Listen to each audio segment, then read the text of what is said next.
Assalamualaikum warahmatullahi wabarakatuh. Jadi kami di pihak Panglima Lau Kabupaten Aceh Utara, 8 pesisir dari Jamoi sampai Muara Batu tetap bertolak. Dan kepada seluruh nelayan kami sudah informasikan kalau ada nelayan di laut, kasih aja makan ala kadar, dia tetap tolak, lari.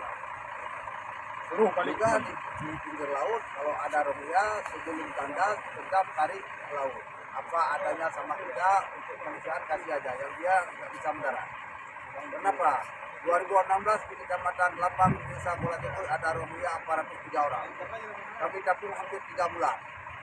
Hampir 3 bulan datanglah Menteri Pengungsian dari Amerika. Dibawa duit 97 miliar. Yang siapa itu UNHCR itu dagang orang itu. Dagang UNHCR sama Yom. Cuma di desa kami yang tinggal waktu diambil orang itu dari desa Kolacan itu dibawa ke Blamado, yang ada tinggal Sepideng. Lain nggak ada apa-apa. Kami resah kalau ada orang itu. Maka dengan itu kami sudah berpengalaman, Robia itu kita tolak daripada nanti kita kasih hati minta gantung dia. Jadi mungkin orang itu ada kepentingan sendiri, Aceh ini mau dikuasai sebelah. Kita tolak lah.